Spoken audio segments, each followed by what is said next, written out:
संपूर्ण गावात चेष्टेचा विषय बनला आहे माझा नरहरी. जन्मतःच ओंकाराचा जप केला म्हणून कोण कौतुक झालं तुझं. आम्हालाही अप्रूप आहे आणि असणार.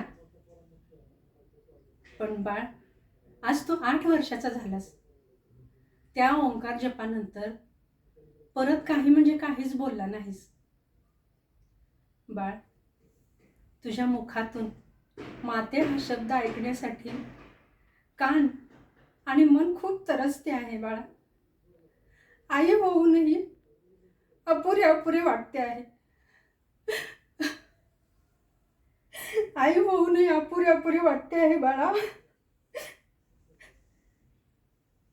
बाळ, बाळ तू बोललास, तू बोललास म्हणजे म्हणजे साक्षात दत्त महाराजांची कृपा झाली म्हणायची.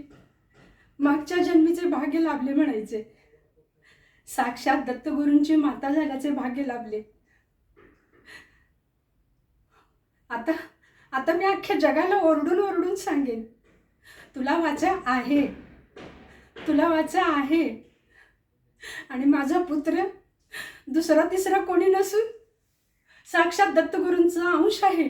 मी अख्ख्या गावाला ओरडून ओरडून सांगेन, ऐका हो ऐका, ऐका हो ऐका.